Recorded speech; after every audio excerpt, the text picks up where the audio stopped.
0 hours, 0 minutes, and 0 seconds, my own family texted me. We need distance from you. Please stop contacting us completely. No calls. No explanations. Just a single sentence that hit my screen like a verdict. I stood in my small apartment, staring at it. And instead of breaking, I typed the calmest reply I had ever written.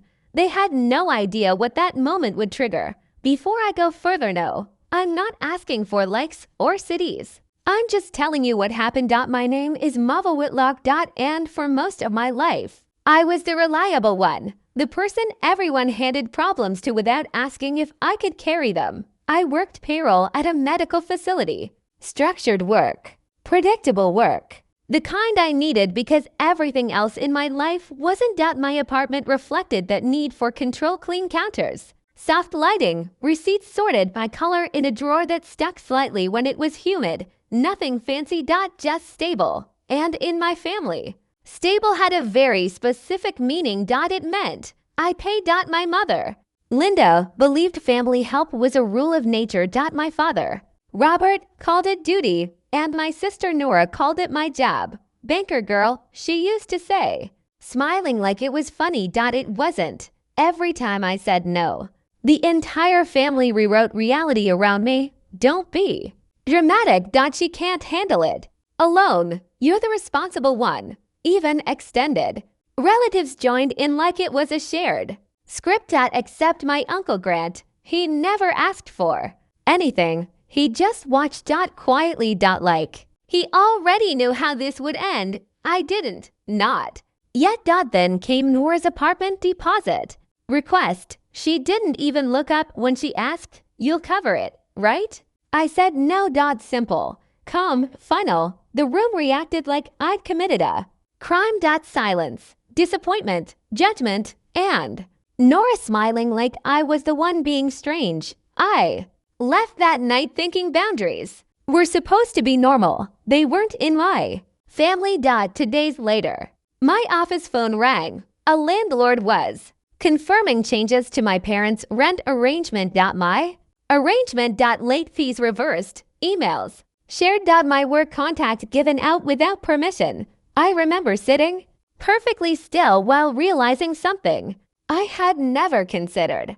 My family didn't just take support, they took access. That evening, I went to their apartment. I asked one simple thing. I need to know what I'm paying for. My mother said I was attacking her. My father told me not to use that tone. Nora laughed. Nothing was discussed. Nothing was answered. I left mid-sentence. The next day, the message arrived. We need distance from you. Please stop contacting us completely. That was it. No conversation. Just exile. And something inside me didn't break. It settled. Cleanly. Like a decision finally finishing itself. Then Uncle Grant called. I'm at your parents' place. He said they're moving out. I sat down slowly. Moving out of what? Everything, he said. They're packing up, not distancing, not pausing. Leaving. Erasing. I hung up and opened my drawer of receipts. Years of them. Rent, utilities, medical, pills, subscriptions, groceries. Color-coded proof of a life I had been quietly funding for people who never once asked what it cost me. I spread them across the floor. Green. Yellow. Blue. Red. Purple. And for the first time, I didn't see responsibility. I saw replacement. I wasn't helping my family. I was holding it up. And they never left space for me inside it. That night Elias came over. He didn't ask questions. He just sat down beside me. They texted. You, he said. I nodded. He read it. You don't deserve this, he said. And I believed him enough to say something I hadn't said in years. I'm done. The next morning, I went to my therapist, Dr. Priya. I told her everything. She listened, then said something simple. Ending financial entanglement isn't abandonment. It's self-preservation. That was the first time I didn't argue with the idea. I went home and didn't send a response. Not yet. But the next morning, my phone lit up. Missed calls, messages, demands. We said distance. Not this. Mom, you're being dramatic. Nora, Answer us. Dad. After everything we did for you, but I didn't reply emotionally. I replied with documentation. Photos of every category, every payment.